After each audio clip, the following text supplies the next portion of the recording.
Muga-muga awake dhewe sing dikai umur tambah tuwa tambah api, tambah tuwa tambah mulya. Cara pari muga-muga tambah tuwek kaya gabah gak kaya gabuk. Semerap gabah Bu. Tambah tuwek tambah ndangak napa ndingklu. Bobot apa gepeng. Rek nom-nom ini gak ngerti gabah. Mbak dokter arek nom-nom iku. Sepurane lho nggih kula niki nek ceramah kewasar mboten kados Pak Yai niku. Sambutan panitia ya Allah sejuk, halus.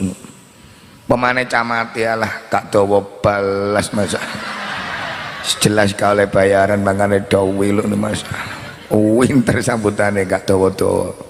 Aku tahu apa yang kau mau nggih. Mangane kula niki ditugasi kali Pak Yai NU, kula riyen dadi LDNU cabang Jombang. Kali Pak Kapolres saking kasare ngaji kula dikeken ngaji ceramah di penjara Jombang. Kados niku wau kula jam sekawan bidal ngantos jam gangsal ceramah di penjara tiap Selasa sore. Alhamdulillah penjara Jombang tak ceramai saestu tambah suwi penduduke tambah kathah alhamdulillah. Ya Allah muga-muga sing rawuh kabeh iki yuswane barokah, anak-anak turune soleh solihah. Barokah iku apa sih Mbah Bolong? Nyentel rupa.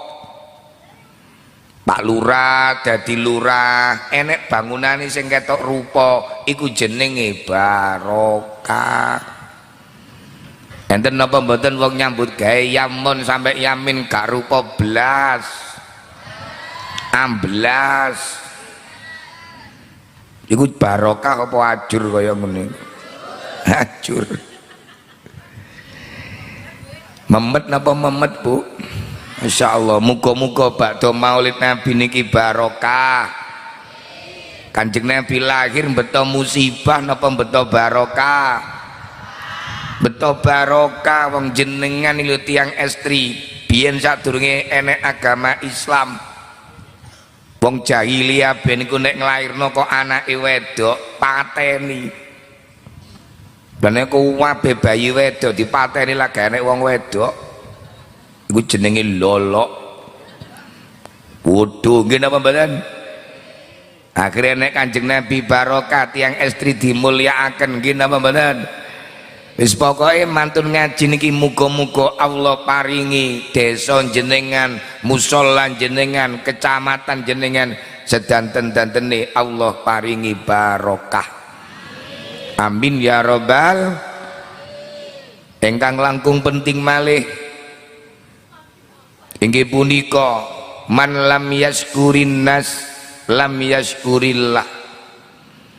Sing sapa wonge iso terima kasih nanggone sesepuh bini sepuh, hakikate dia terima kasih kepada Allah. Bayangno wong gurung ceramah wis dikai degan, dikai kopi penyegar, masya Allah. Itu terus ngarape piye sakmene kae. Ayo kula kalih jenengan ndedonga nggih. Mugi-mugi bapak kula tiang sepuh jenengan ahli kubure masyarakat nguprit piye ngerupit ya sepurane lah. Saestu mboten niat-niat ngenyek mboten. Ngerupit. Mugi-mugi ahli kubur kula panjenengan sedaya para guru kita ingkang sampun sumari wonten alam barzah, muga-muga beliau sedanten dirahmati Allah wonten alam barzahipun. Allahumma ighfir lahum amin warhamhum wa'afihim wa'fu anhum. Allahumma anzilhum manazila aliyatan mubarakah. Cita-citane dungane Mbak Yai biyen sesepuh-sepuh mriki ingkang sae-sae, siang sepuh kita ingkang sae-sae dungane muga-muga lurah sak desane paringi barokah, camat sak desane paringi barokah, kiai sak santrine barokah. Lahumul Fatihah.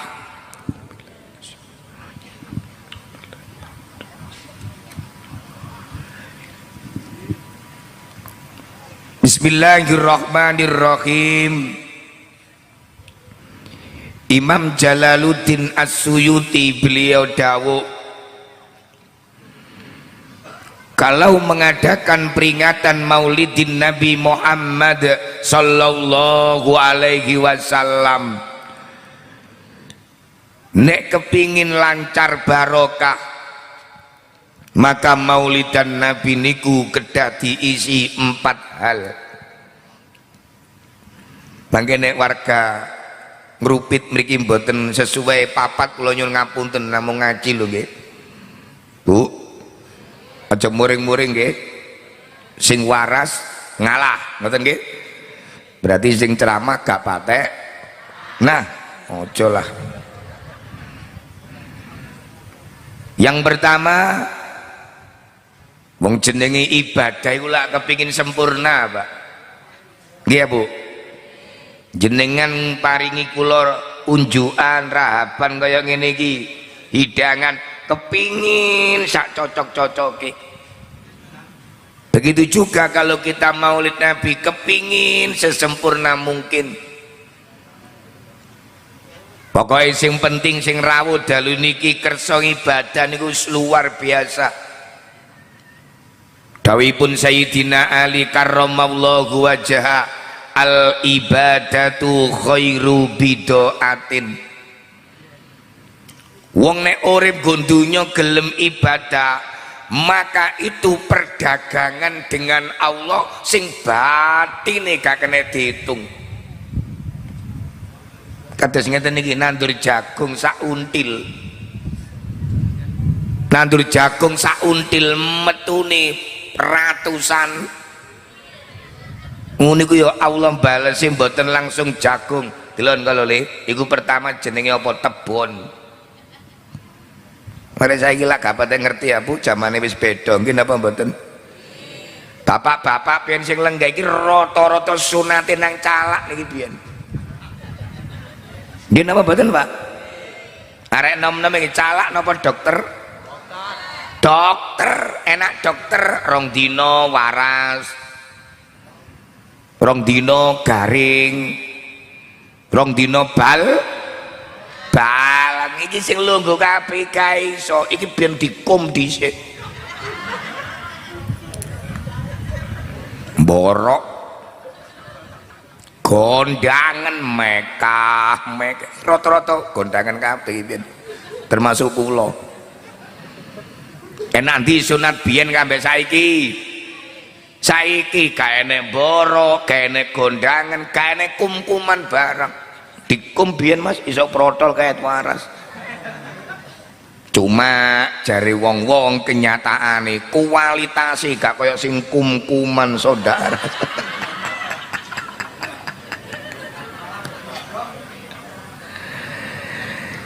Ayo nandur jagung sak until metune kathah napa kuwata. Mboten langsung jagung metune tebon. Allah subhanallah. Mari tebon janggel, mari janggel jagung, mari jagung klobot, jik kober ditambahi Allah rambuti klobot. Subhanallah. Ternyata nggodhog jagung nek gak enek rambuti gak sedep saudara-saudara. Jadi Gusti Allah iku nek bales awake dhewe gak enek enteke blas. Masyaallah, Maha Suci Allah Subhanahu. Allahumma sholli ala Muhammad. Mangkane dalu niki jenengan nek niate ibadah krana Allah, ora usah kadek mikir ganjaran, mboten kena dihitung pahalane awake dhewe. Al ibadatu khairu bidaatin. Lah wong nek wis ibadah kaya ngeten iki, ibadah iki bahagiane urip lho Mas. Wa ma khalaqtul jinna wal insa illa liya'budun. Allah menciptakan kita ini disuruh untuk Lah nek sampean diciptakno Allah dikongkon ibadah, terus ibadah niku napa? Napa, Bu? Wis pedhot. Aku ciki ceramah dikai rokok, terus nek rokokane kapan sampai ceramah? Masyaallah. Saking apike panitia tak dongakno rezekine lancar kabeh. Allahumma ya Rabbal. Bu, tujuane wong urip iku dikongkon Allah napa? Kadang-kadang wong urip ku lali tujuane bapak-bapak.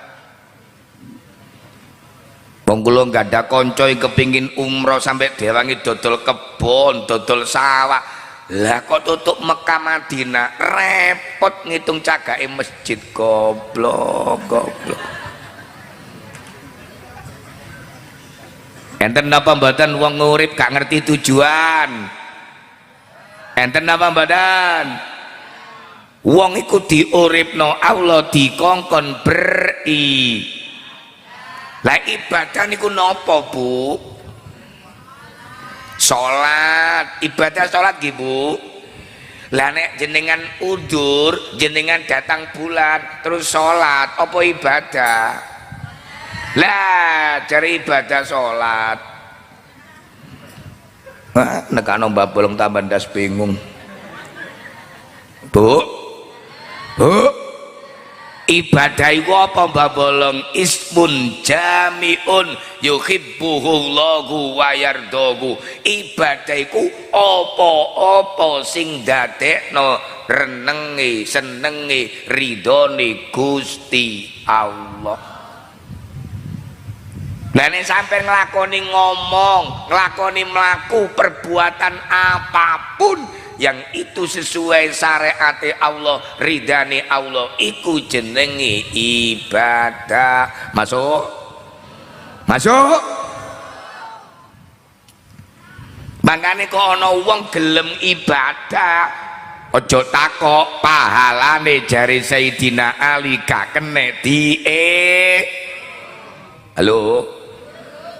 Contoh enek tiang estri wong wedok gawe bungae sing lanang, gawe ridhone sing lanang, ibadah napa mboten? Lah, masuk Pak. Bu, wong wedok gawe senenge wong lanang, ridho zaud, ridho Rabbi, ridho zaud, ridho Allah, ridane bojo, ridane Gusti. Berarti wong wedok gawe senengi wong lanang sesuai syariat, dadekno ridane Gusti, iku jenenge ibadah. Mangane aja takok pahalane, awake go wedi, Bu. Di kitab Adabun Nisa niku didhawuhna sapa wonge wong wedok gelem bungahno sing lanang ngejak turu bareng. Wah, mulai. Mas, ayo. Lah kok sing lanang oke. Jadi kitab Adabun Nisa kok ana wong wedok bungakno sing lanang sampai sing lanang gelem gauli, sekali digauli sing lanang turu suwengi wong wedok mau pahalane padha karo lunga kaji ping 200. Lho. Enak bondong geblak-geblak dorong. Masuk napa masuk? Masuk napa masuk? Muga sing rawuh kabeh iki tansah golek ridane Allah. Golek ridane wong lanang. Golek ridane bojo termasuk ibadah nggih mboten, Bu? Bu? Tapi nek apa-apa dadekno murkane Allah, dadekno mangkele Allah, gini ku jenenge maksiat. Pengumuman. Enten napa mboten wong wedok gawe susahe wong lanang, gawe mangkele wong lanang, gawe bendune wong lanang, niku termasuk ibadah napa maksiat? Astagfirullahaladzim. Setunggal saat putrine Kanjeng Nabi Muhammad sallallahu alaihi wasallam Siti Fatimah niki mular ten ngajenge Kanjeng Nabi. Bapak Nabi, ada apa kamu menangis Fatimah? Siti Fatimah ini dalam sejarah, di dalam kandungan Siti Khadijah, di dalam kandungan ibu sudah bisa diajak bicara. Bayi nggo jero weteng lho Pak, oleh karomah iso omong-omongan karo ibu jos napa jos? Jos napa jos? Lah nek masyarakat jenangan niki wau melok NU berarti melok Mbah Hasim. Mbah Hasim niki duwe ibu jenenge Bunyai Wene, duwe bapak jenenge As'ari. Bunyai Wene niki duwe bayi jenenge Hasim As'ari, dalam kandungan ibu 14 bulan. Gak umum. Biasa wong bobot lak 9 wulan nggih napa mboten? Niki 14 bulan masyaallah. Lu ngoten niku ternyata Siti Fatimah sing keramat kaya ngene iku delalak nangis nanggone abahe. Bapak. Ana apa Fatimah kon kok menangis? Kula mantun geger kalih bojo kula Sayyidina Ali. Lho, Fatimah wong wedo sing solika iku kok bergoger apa maneh Fatimah kelas kene. Bu, lapo Fatimah kok sampai nangis? Kula mantun geger kali bojo kula Bapak, kula guyon terlalu kebablasan sampai bojo kula mangkel mboten nyopo kula didiamkan dineng. Bapak, kula dosa. Masuk? Bu? Kanjeng Nabi dawuh nek enek wong wedok mangkel karo sing lanang, ana wong wedok iku mau kok saking eleke karo sing lanang sampai muni ngene, maraitum minka khairon. Kono istri muni ngene, aku dirabi bapakmu Yamun Yamin gak tau nemu enake balas. Wis mulai krasa. Enten apa mboten wong wedok niki gak dienakno sing lanang, disoro-soro sing lanang, akhirnya mangkel muni aku tok rabi kapan tok enakno. Lho lah wong anake 6 gak enak terus piye? Ajir napa ajir wong wedok kaya ngene iku. Jare Kanjeng Nabi, wong nek kaya ngene iku lakone wong wedok iku duwe ibadah apik 70 tahun dihapus karo Allah pahalane gara-gara menyakiti suami. Apa-apa sing gak diridani Gusti Allah ndadekno dosa. Nggih napa mboten, Bu? Muga-muga sing rawuh kabeh bengi iki muga-muga diridani Gusti Allah. Muga-muga mboten dosa. Amin ya rabbal. Allahumma sholli ala Muhammad. Lah wong ibadah niku gak lepas dari 3 hal. Rabbana wafiqna li taatika. Ya Allah, kula ngerti pahalane ngadakno Maulid Nabi. Muga-muga kula saged ngadakaken ya Allah. Iku jenenge njaluk pertolongane Allah. Kaya jenengan kepingin lunga haji, nggih napa mboten? Sing sapa wonge jare Kanjeng Nabi dalam hadise meneh-meneh mati di kuburan, sing madangi kuburan termasuk amal ibadah haji. Banjur sampean kepingin lunga haji, njaluk pertolongan Gusti. Sebab wong ibadah iku nek gak ditolong Allah gak iso. Kaya bengi iki gak dikai udan karo Allah, iki pertolongane Allah, Bu. Mbak bolongi pawang udan, tukang siwer, tapi yo kadang-kadang yo gak mandi, saudara-saudara. Ana Bupati Jombang mantu kula dikengken nyiwer tambah dawers. Lurai meso-meso bala kok tambah udan tak lokno lah motomu garo lah. mendung wis tak playokno ngulon lah kok petuk kancane ngetan maneh balik. Kula niki pawang udan Bu, tapi nek ketiga nek rendeng sepurane Pak Yai abot. Halo Bu, wong nglakoni ibadah iku nek gak ditulung Allah abot napa abot, angel apa angel. Mangkane nek krungu azan jawaben kula salat. Hayya 'alas shalah, la haula wala quwata illa billahil aliyyil azim. Ya Allah, aku gak iso salat nek mboten jenengan tolong ya Allah, paringi kekuatan nglakoni ibadah ngulak sembayang. Hayya 'alas shalah, adzan maneh. Mari wis adzan dek dodone gak penak lah kok pujiane ngelokno tanggane pisan. Eman temen wong kang nganggur gasem. Jare sing nganggur-nganggur cangkeme sapa rek nggo musala gak enak kira. Mangkane pujian sing sae nggih. Termasuk pujian sing sae niku napa? Gusti Kanjeng Nabi lagi wonten tanggal 12 Isnen bulan Maulud. Iki arek-arek selawatan iki tak dungano kon ahli adzan. Sebab jenazah di kuburan besok mayit sing gak termakan tanah salah sijine mayit iku sakliyane ahli Quran tukang adzan. Pemane musala Darun Najat cilik jelas adane gak oleh amplop iku. Jelas gak bayaran iku.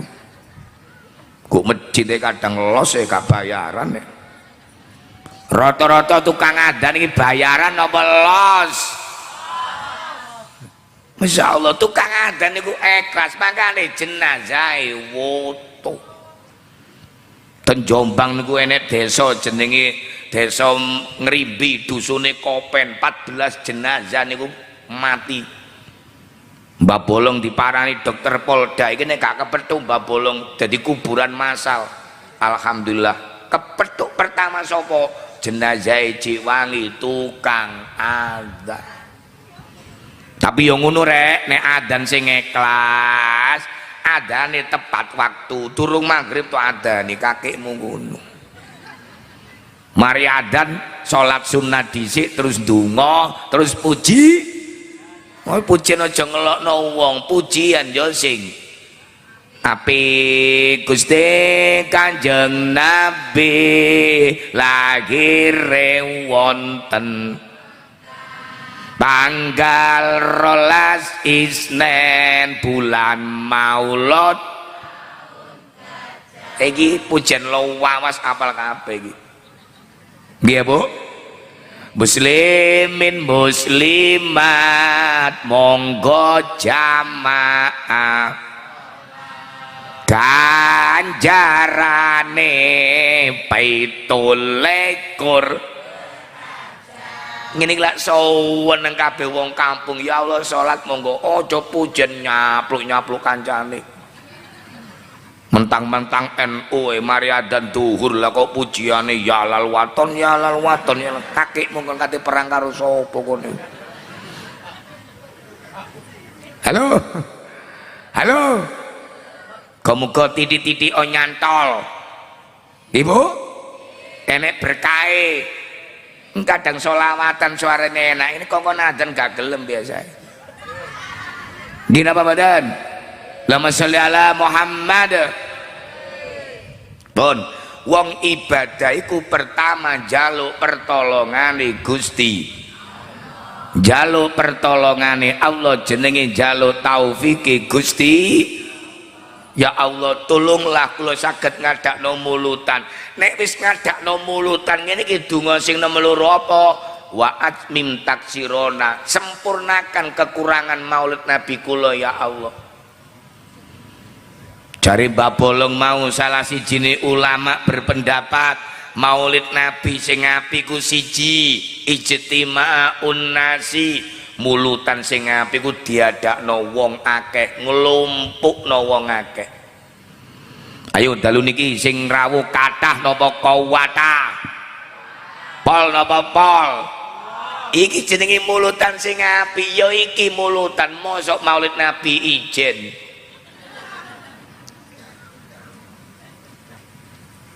Ngene iki diatur karo Pak Lurah, diatur karo Darun Najah, diatur karo MWC, diatur karo Ranting. Wong sakmene kae supaya sok kebagian kabeh acara kompak di mana.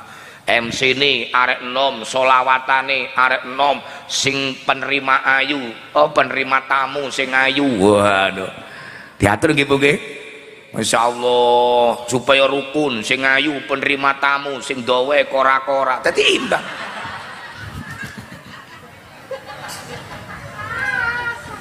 Masuk, masuk. Allahumma sholli ala Muhammad, Allahumma sholli ala Muhammad. Ngene iki generasi nom-nom kaya ngene iki apa? Menerjemahkan kehidupan Nabi, melok-melok syariate Kanjeng. Kumpulane jenenge Nahdlatul. Wong NU sing apik sangganggain duwe 5 hal. Kula niki nggih pengurus NU. Dados Rais Suriatan kecamatan. Padahal kula ya kapate NU ya belajar-belajar titik. Bu. Bu.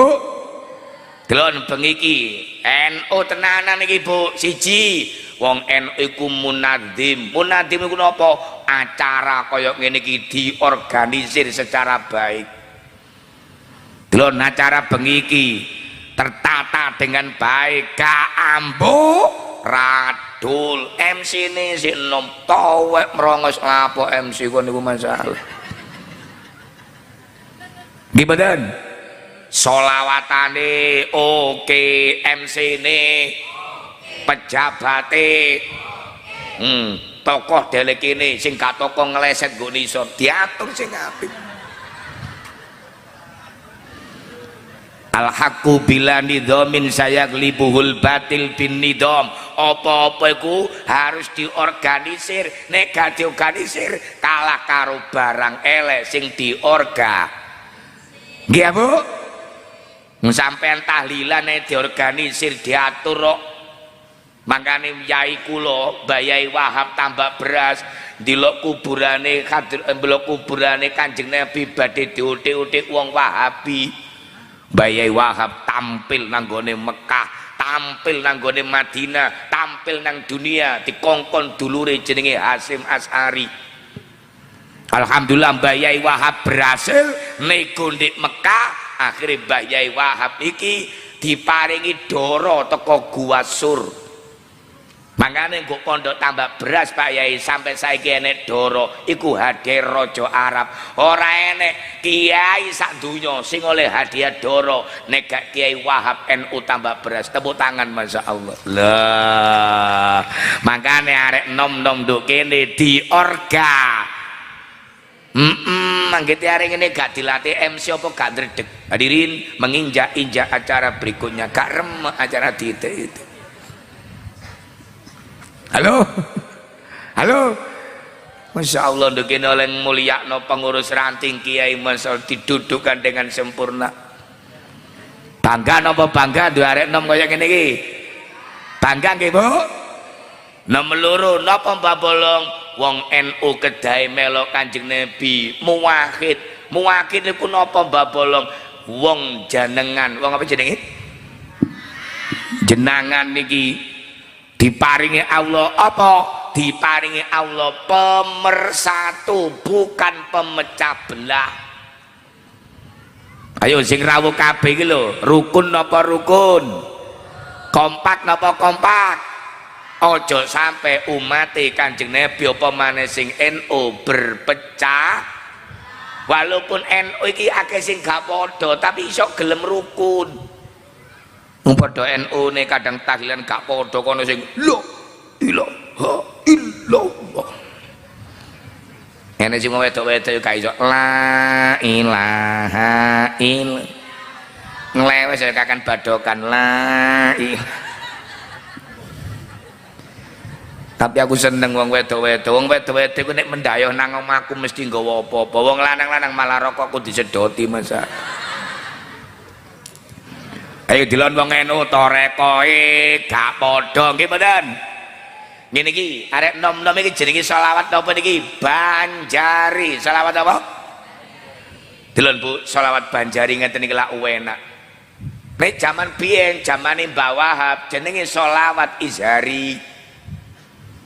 Jadi zamane Mbah Wahab iku enek ikatan seni hadroh Indonesia jenenge Izhari, lanang tok gene wedok. Lagune yang ngene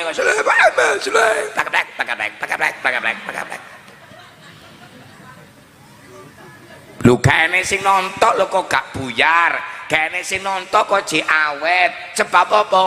Mbah Yai Wahab niku nggo jejere Ka'bah. Kula diceritani putune jenenge Gus Heru pas umroh bareng kali kula. Mbah Wahab nggo jejere Ka'bah iki muni ngene mbek gawa terbang. Ya Allah, nek selawat Izhari niki sampean ridani terbang niki tak uncal lo nggo jejere Ka'bah disekseni wong akeh. Engko nek muni tak tak tak berarti Izhari gak buyar, tapi nek terbang niki bungsung gak muni berarti Izhari buyar. Ngoten nek Mbah Wahab. Akhirnya terbang daun calo seret munggah gak muni lah kok mudune muni tak tak tak tak gemblontang di Ka'bah. Mangane Izhari walaupun gak oleh berkat tetep tak tak gak oleh sangu kaya awakmu tetep tak tak tak.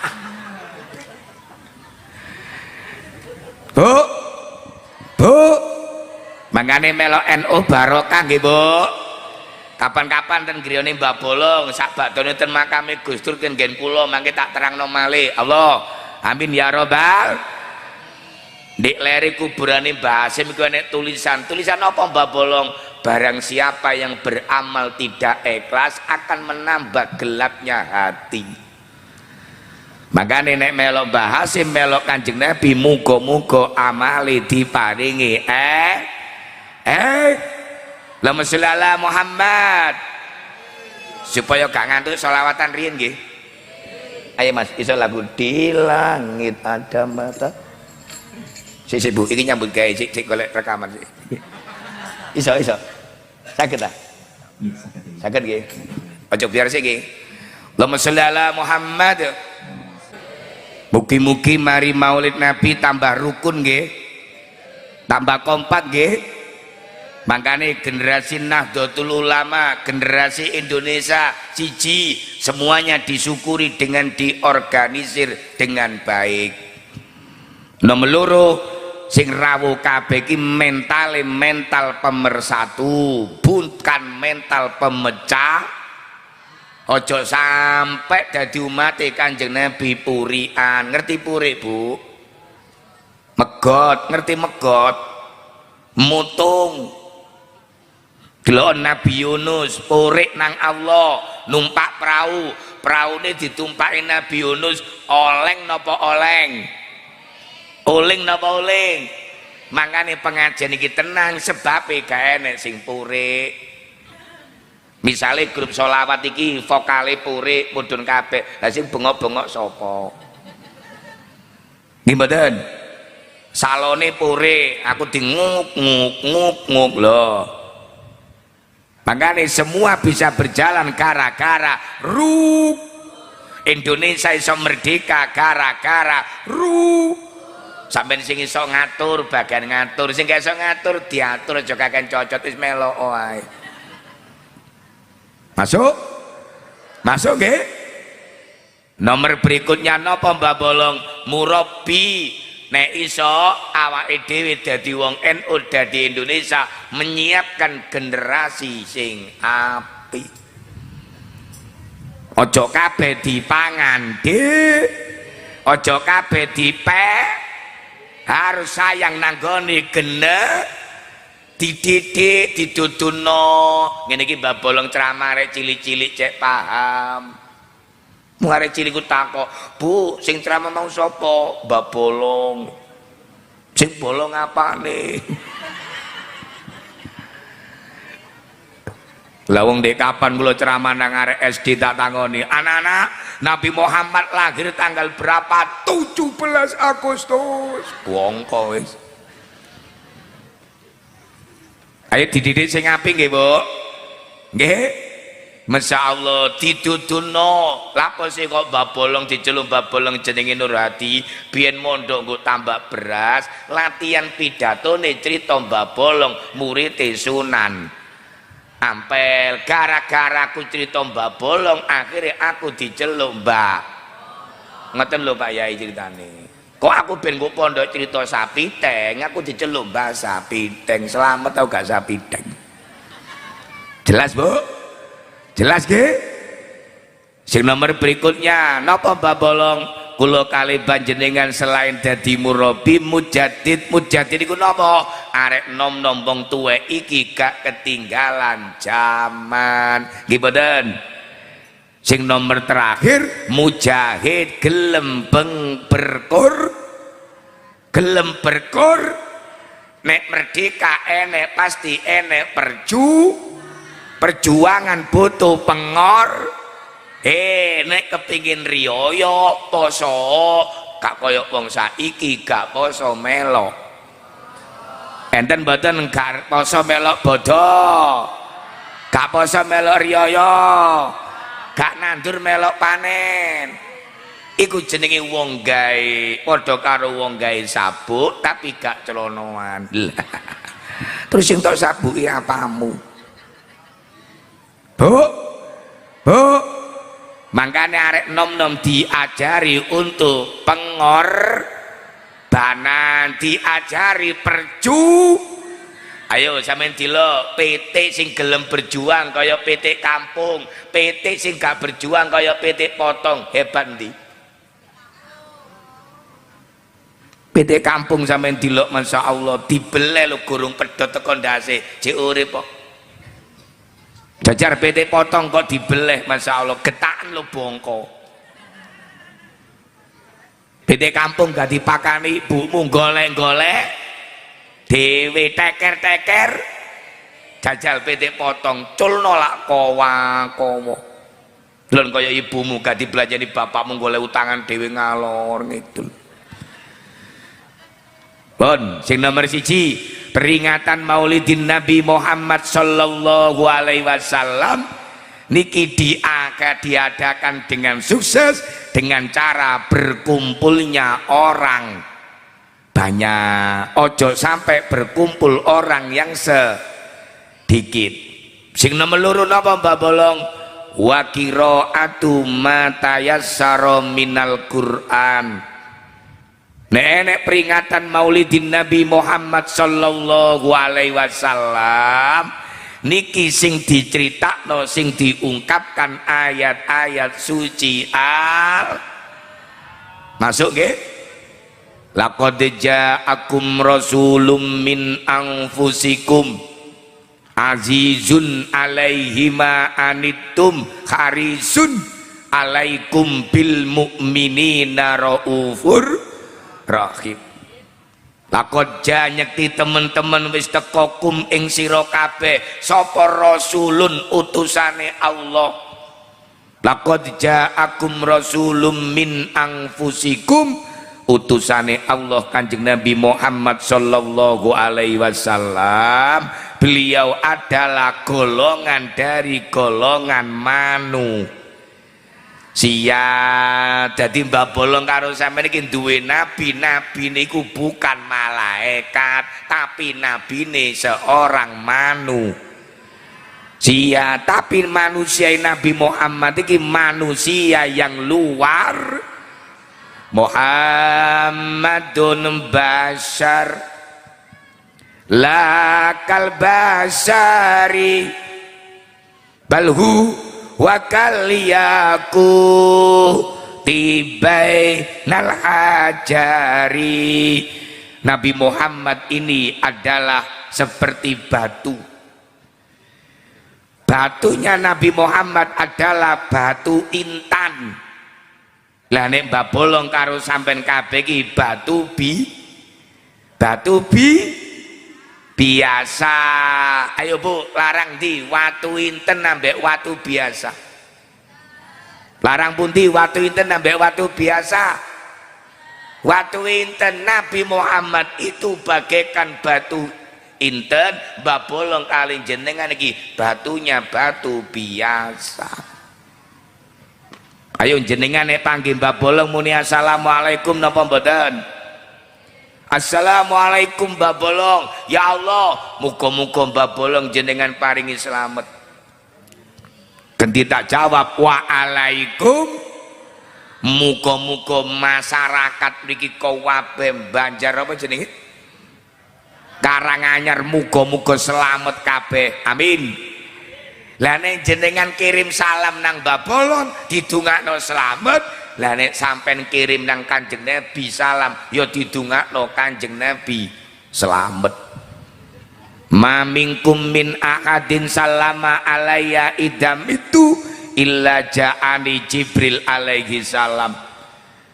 Jari Kanjeng Nabi aku nek wis mati kok ana wong kirim salam nang aku ndongakno aku ganti aku sing ndongakno. Allahumma sholli ala Muhammad. Allahumma sholli ala Muhammad. Makane jenengan ndongakno Mbah Bolong ambek ndongakno Kanjeng Nabi beda. Wong Kanjeng Nabi inten. Di kitab pondok niku diceritakno ana wong lanang kelakuane elek. Cara kewane kaya kala jengking senengane ngentuk bae. Gak peduli rondo nggo boto dintuk. Lah kok wong lanang sing kelakuane kaya kala jengking mau tobat duwe anak soleh. Nak, dalem bapak. Kaya wong kampung gak seneng bapak, nak. Nggih, wong bapak ruwet anjene. Bapak salah, nak. Bapak dosa, nak. Mumpung durung wong kampung marah karo bapak. Ayo pindah, nak, golek sing apik, nggon sing gelem nrimo bapak. Siap, bapak. Akhirnya wong lanang niki pindah nang suatu daerah, gurung tutuk tempat pindah. Lah kok wong lanang sing niate api pindah mau mati di tengah perjalanan. Innalillahi innalillahi. Bareng delok bapakne mati, anake nangis, "Bapak, ya Allah, bapakku." Nenek kiai jenenge Kiai Thaifur Mawardi al maghfur lahu baru saja wafat, semoga beliau bahagia di alam barzakh. Kiai Thaifur niki kiai sing saged ngipi kangge Kanjeng Nabi, wis terkenal nggo Indonesia, bahkan pas sedone sak Indonesia koyok mendung koyok mbayai sapa Maimun Sedo. Suatu saat Kiai Thaifur niku ngipi kepanggih Kanjeng Nabi. Lah kok Yai Thaifur takok, "Nabi, ibuku sing wis mati sani kabare apa ndek alam kubur?" Ternyata jawabane apa? Ibumu gurung bahagia gara-gara apa? Biyen tau ngelokno wong wedok. "Hei, wong wedok, kon iki duwe anak sapa? Rada ngelokno ngono." Langsung wong wedok marah, gak disepuro, Bu. Halo? Halo? Muga-muga mawon sing rawuh kabeh iki besok-besok sedone husnul khotimah. Muga-muga besok-besok lancar di taman surgane Allah. Amin ya rabbal. Ayo sing rawuh kabeh iki besok-besok sedo napa mboten? Mati napa mati? Tapi tak dongakno muga-muga aja matek dhisik. Ibu, jare wong Jombang hati-hati nek ngomong sapa ro ana wali. Lah wali liwat tae mandi apa maneh wali mandek ke jam 8 mau tambah mandi. Tak dongakno sampean menangi riyo. Sing riyo wingi nggawe sepeda motor tak dongane iso tuku mobil sing apik. Gelang sampean tak dongono gedhe masa. Iso dipamerno ngalor ngidul kaya layangan pedhot. Allahumma Kanjeng Nabi dawuh ma sabatu khurujal mukmini minad dunya illa mislu khurujas sabiyyi min ummihi. Wong mukmin kaya Mbah Bolong, wong mukmin kaya jenengan kabeh ngeten iki, besok nek mati jare Kanjeng Nabi senenge kaya dene bayi sing metu teka wetenge ibuke. Sepurane kula nek ceramah jelas ngilingno mati lho nggih. Halo. Bu.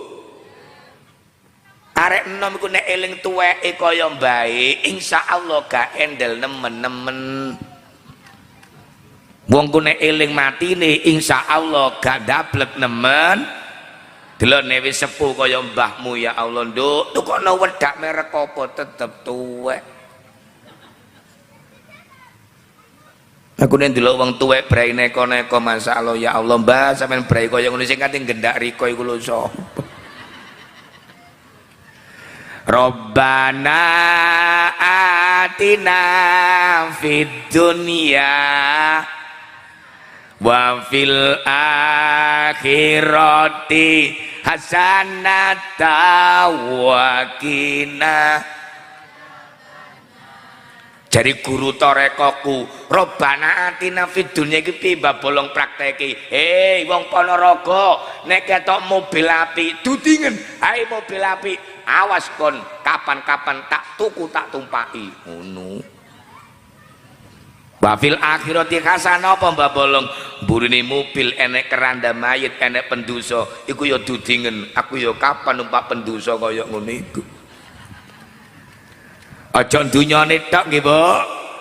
Aja mobile tok, Pak. Harus eling pet dosa, harus eling kemak. Insyaallah Bu, Kanjeng Nabi ku nek ndelok kematian nek ngono umatin nangis Kanjeng Nabi, ternyata besok di neraka sing akeh ku wong lanang apa wong wedok, Bu? Wis mulai ngaku alhamdulillah. Besok nggo neraka sing lanang apa sing wedok sing akeh? Gara-gara napa Kanjeng Nabi wong wedok kok akeh mlebu neraka? Gara-gara kurang syukure, tidak pandai berterima. Sampai nek wong wedok muni ngene, aku sampean rabi yamun yamin gak tau nemu enake Mas, astagfirullahaladzim. Muga sing rawuh kabeh mari maulutan diparingi Allah kata syukure, kata terima kasih nih. Amin amin ya Rabbal. Allahumma sholli ala Muhammad. Bu, sampean sing wis tau hamil, tau nglairno tak takoni, wong nek hamil bayine normal, ibuke apa-apane. Ayo, bayi metu teko ibu iki metu dhewe apa dioperasi sing akeh? Maksudnya ngedet metu dhewe apa dioperasi? Metu dhewe to? Wayahe metu ya metu. Besok-besok awake dhewe nek mati nyawa niki metu teko jasate dhewe, insyaallah ya metu-metu. Malaikat Israil gak sampai ngoperasi dibatek ngalor ngidul pengumuman. Tapi nek bayine kelemon kakean badok, kakean ngombe es, ibu ini sakit dioperasi napa mboten? Uangku nek salahe akeh dosane akeh, iku besok matine dioperasi, diobat abitno karo malaikat Israil. Naudzubillah min. Ayo saiki tak takoni jujur, sing rawuh kabeh iki dosane akeh napa akeh? Pol napa pol? Insyaallah kae nek wong sakmene kae sing ganti dosa iki kae nek. Ayo ngacung sapa sing ganti dosa? Ngeten iki sampeyan tingali nek gawe nek udan ngene iki. Desa sampean, kampung sampean nek gawe udan panas, bleduk napa bleduk? Debu napa debu? Dan nek debu ngeleki omah sampean ya napa? Rusuh napa rusuh? Makane urip nggo donya iki gak lepas teko dosa, gak lepas teko bleduk, sing telaten ae berseni dosa. sing telaten mawon nyaponi wong ngene iki enak-enak ngaji niate apik lah kok jejer raja rasan-rasan akhire ngajine diganti karo napa lho Pak gak enek kadosa dosa kabeh wis wong babolong tau enak-enak ceramah lah kok ndek ngarep kupas ana arek wedok jek enom ayu kuning lah kok ngemiki anake didepno kok ngarep dayel bleduk napa bleduk kaya ngene iki dosa napa dosa kaya ngene iki pun sadurunge babolong ceramahe tak akhiri masalah carane piye mbreseni dosa ayo panitia nyebarno kotak amal iki Darun Najah badhe ndamel napa jeding sampean sedekah saya kasih nggih. Nggih Bu nggih. Aja biar dhisik nggih. Allahumma sholli ala Muhammad. Pundi panitia? Monggo kotak amale pundi niki? Serban apa pundi wae? Pak takmir. Ayo Mas, selawatan Mas. Lagu apa Bu sing jeneng Bu? Gala-gala. Iwak bandeng. Perdamaian. Apa Bu sing ngene-ngene senengane apa Bu? Ayo Mas, sakarepmu Mas. Allahumma sholli ala Muhammad. Sekedhik maling nggih Bu. Nggih Pak nggih. Allahumma sholli ala Muhammad. Laqad ja'akum rasulun min anfusikum al-ayah. Sanggak-nggake Kanjeng Nabi itu mempunyai 3 ciri. Siji, jamalun ganteng. Nomor loro, kamalun sempurna. Nomor 3, nawalun mawan wis ganteng pinter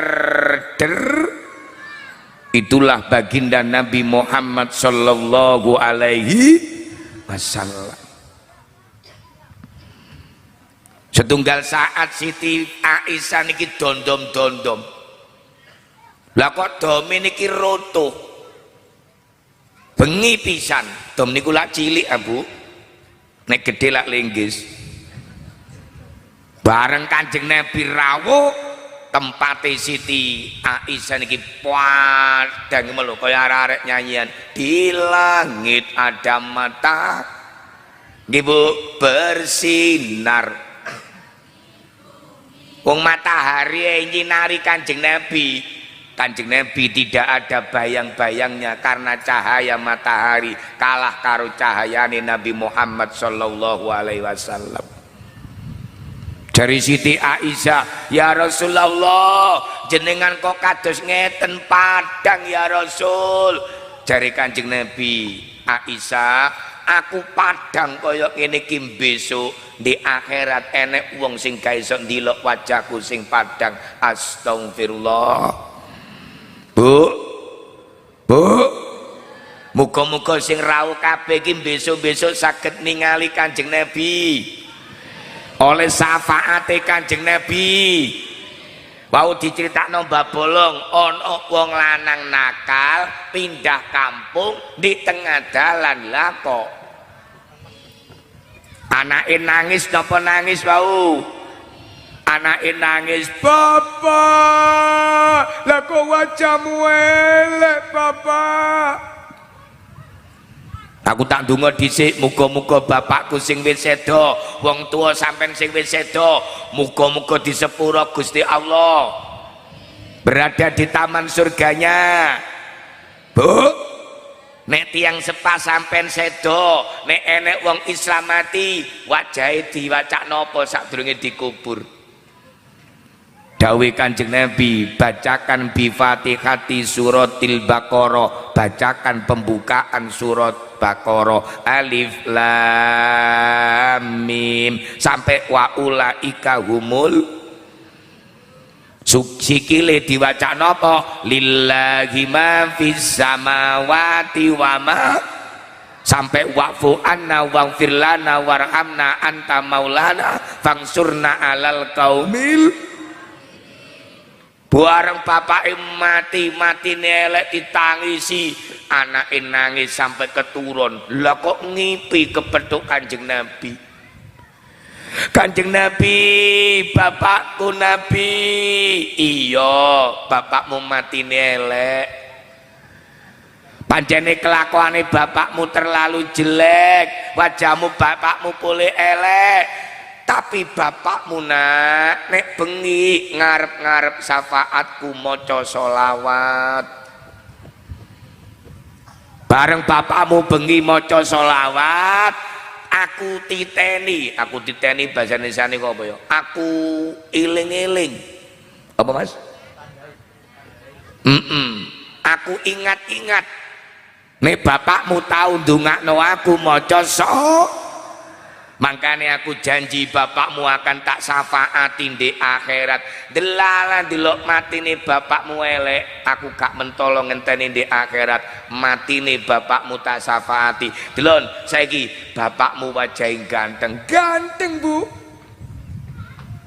Gara-gara apa Mbak Bolong bapakne kok wajahe ganteng? Gara-gara bapakne yakin ono syafaate Kanjeng Nabi. Azizun alaihima harisun alaikum bil mu'minina raufur. Kanjeng Nabi seneng nek umat iki Islam mukmin tenanan. Kanjeng Nabi cita-citai umat gak mampir nang neraka, mlebu swarga kabeh. Alhamdulillah. Makane sak nakal-nakale awake dhewe, sak elek-eleke ayo sing akeh maca nggih Bu nggih. Besok-besok awake dhewe nek maca sholawat pasti oleh syafaate Kanjeng. Allahumma sholli ala Muhammad. Dawe Pak Camat, dawe Pak Lurah, dawe pembawa apa jenenge, dawe panitia, nek isok mulutan iki ndadekno tambahi iman, tambah mancep. Ayo tak takoni, klopo iku nek kena angin banter rubuh apa ndoyong tok? Lah nek pari kena angin banter, lapa Mbah Bolong pari kok ambyuk sebab oyote gak patek kuat. Lah nek klopo kuat. Ala bidzikrillahi tatmainnul qulub. Wong nek melok toriko, wong nek melok dikir, melok sholawatan, dikira sing tenanan, mancepno. Nek wis mancep gak gampang terombang. Sampean nek salat maca ihdinas sirotol, sapa Mbah Bolong sing oleh sirotol mustaqim, sirotol ladina dalane wong akeh, an'amta kang wis paring nikmat sapa Allah. Nikmat apa? Siji nikmat iman. Ayo jenengan nate ningali Allah napa dereng? Tau ngipi pedhok Nabi napa dereng? Percaya iku jenenge iman. Engko munggah nang makrifat, mari makrifat istiqomah, diombang-ambingno tetep la ilaha Muhammadur. Makane diadano mulutan kaya kene iki, tanduran imane, tanduran dikire kaya klopo, aja gampang terombang-ambing. Kit mulai cilik diapalno, sapa nabimu Muhammad, sapa Tuhanmu Allah, apal kabeh. Lah meneh-meneh Mbah Bolong karo jenengan nek wis dikubur parani mungkar nakir, sapa Tuhanmu Allah, apal. Wong sampean saking ngapale sembayang gak mikir moro-moro assalamualaikum, lu goblok wis sembayang melali saking ngapale. Masuk sapa nabimu Muhammad, almar'u yamutu alama asa alai. Wong ku besok matine tergantung teko tandurane mang. Di Pondok Tebireng kono Kiai Iskak Latif omahe Prambon Sidoarjo mondok ten Tebireng sampai mati gak boyong, sampai mati gak rabi. Belani seneng Mbah Hasim. Ngono ku matine bengok apa? Allah pondok lho, Allah petu pondoke barang. Kan nek wong mati lha kok bengok Senin, Kemis, lapo anjene bayar kreditane Senin Kemis. Ono maneh PT sebekate mati ketok PT. Bu, bu, muga-muga Mbak Bolong karo sampean kabeh sing rawuh kabeh dikirim mantep nggih Bu, sampai mati nggih Bu. Makanya dikir kok aja melek meremo, dikir kok melek lah ilaha illallah cukup apa berkati gila ilah wah gak cukup gila apa mana dek ngarepi musuh dek lu munyuk dek ngarep dadi hati sak muni munyuk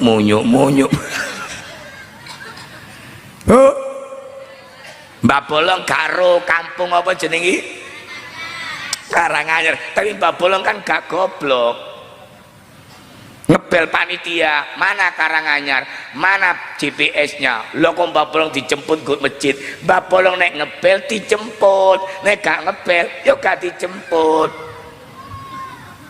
aku tahu pengajian gak dijemput gowo potako wong go tengah dalan lah kok sing tak takoni gendeng padha gendenge gak rumput Innaladina qalu rabbuna Allah tsumastaqamu sing sapa wonge Allah Allah Allah istiqomah tatanazzalu alaihimul malaikatu besok sampe nek kate mati dijemput malaikate Allah dipethukno Gusti Allah dipethukno surgane Allah masuk napa masuk masuk napa masuk Bu tak dungano sampean kabeh riyo yang meneh duwe mobil sing apik wis sampean duwe mobil gak enek kuncine saged mlaku sampean duwe mobil gak enek kuncine saged mlaku mboten berarti kunci niku penting napa penting lah nek kunci ku penting berarti sampean kabeh ku mlebu surga butuh kunci lah kuncine surga saiki wis sampean gowo apa Mbak Bolong kuncine surga miftahul jannah la ilaha ayo makanya sing rawuh kabeh muni yo alhamdulillah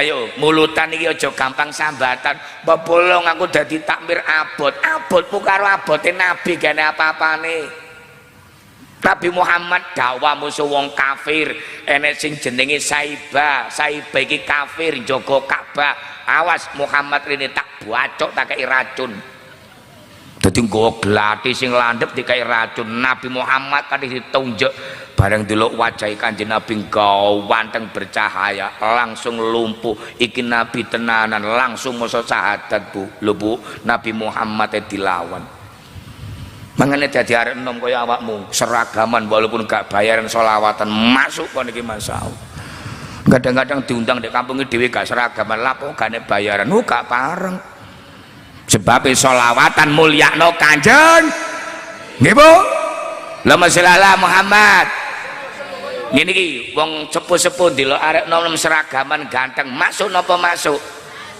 lapo sebab Kanjeng Nabi ku wong ganteng besi Mbak Bolong gak ganteng ya pacane gak nemen-nemen elek-elek ibu-ibu saya lak sing digoleki seneng nek wong ganteng Bu bingenane nggo Jombang Gus Ikdam ceramah nggo Jombang nyene Gus Ikdam ganteng gak kaya raiku Mas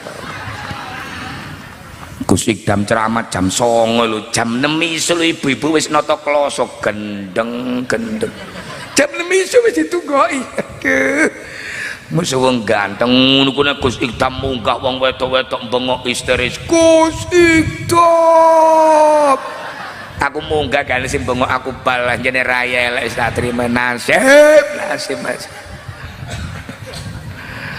halo walaupun gak ganteng kaya Nabi yo maca sing seragaman gini iki masuk selamat aku cuma sayang gak nggo duit kok nggo tak kaya duit gak nggo duit Allahumma sholli ala Muhammad Allahumma sholli ala Muhammad jos napa jos Kanjeng Nabi Bu jos napa jos tapi sak jos-josi Kanjeng Nabi jip menyayangkan la yaro wajhi salah satu angfusin besok ana wong gak iso ndelok wajahku lho hati-hati lho gak iso ndelok wajah Nabi sapa ya Rasul sing gak iso ndelok wajah sampean siji al aquli walidai anak sing durhaka nang wong muga sing rawuh kabeh ki anak sing birrul walidain jajal saiki arek enom gonceng ibu ambek gonceng cewek mesranti saiki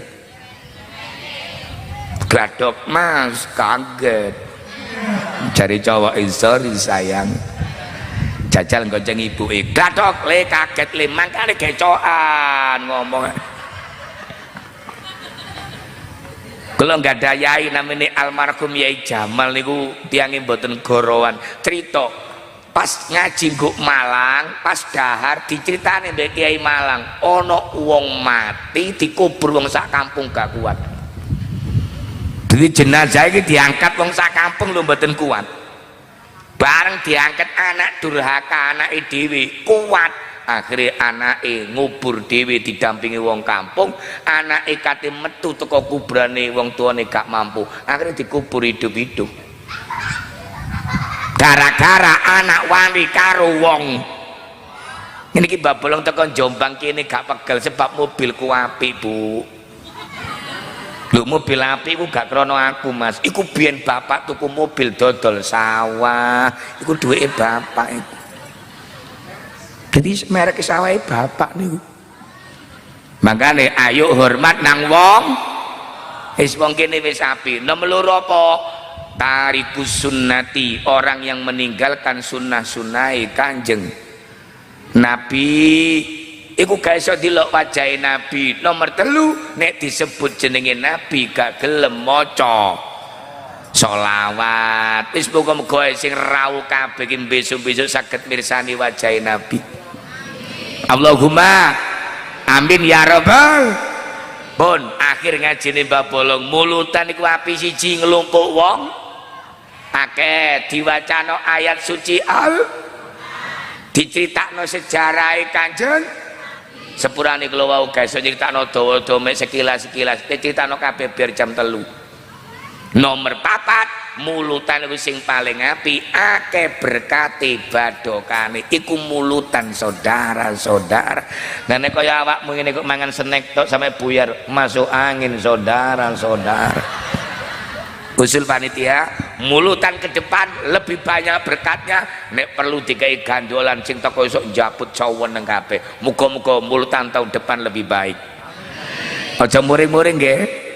Ibu misalnya iki ndek dukur sampai nenek Jawa jano akeh nek sarung BHS masuk napa masuk lho gak ya Pak monggo panitia meni Pak Lurah urun sing akeh bate-batean Pak Lurah halo halo pun sing paling akhir ngajine Mbah Bolong kula kalih jenengan besok kepingin mlebu surga mboten pengin apa mboten sing dincepno mau kalimat napa la ilaha Muhammadur sing rawuh kabeh iki nek kepengin bersih dosane ayo sing jenenge mau bleduk-bleduk la ilaha berseni dosa illallah nekakno ganjaran la ilaha ngepel dosa illallah mengkilatno ati la ilaha illallah entek dosa sampean kok sapa wonge ayo melok Mbah Bolong gelem ngangkat tangane muni la ilaha illallah muga-muga besok-besok oleh syafaate Kanjeng Nabi. Mas, ambil sholawatan nang biar ya. Kuncine lawang suwarga barak la ilaha illallah ora ana lafat liya la ilaha illallah kuncine lawang suwarga la ilaha illallah ora ana lafat liya la ilaha illallah lanjut la ilaha illallah la ilaha illallah la ilaha illallah Muhammadur Rasulullah. Sudah jam 2:30 cukup sekian ceramah saya. Wis pegel Bu, cocotku wis pegel. Monggo nek ten Jombang mampir nggih Mbah Bolong monggo nggih Bu nggih. Muga-muga mulutan iki tasak kasih kata kirange muga-muga Allah nyepuro. Al-Fatihah. Allahumma sholli wa sallim wa barik ala sayyidina Muhammad wa ala ali sayyidina Muhammad walhamdulillahi rabbil alamin. Ja'anallahu wa iyyakum mimma yastajibu syafa'atah wa yarju rahmatahu wa ra'fatah. Allahumma bi hurmati hadan nabiyil karim ij'alna min khiyari ummati wasturna bidaili hurmati. Allahumma ja'alna li alaika dzakirin wa li na'maika syakirin. Rabbana dzalamna anfusana wa illam taghfir lana wa tarhamna lanakunanna minal khasirin. Allahumma inna nas'alukal mutaba'ata li rasulika sallallahu alaihi wasallam. Allahumma ja'alna auladana dzurriyyatana minas sholihin minal faizin. Subhana rabbika rabbil izzati amma yasifun wassalamun alal mursalin walhamdulillahi rabbil alamin. Al-Fatihah.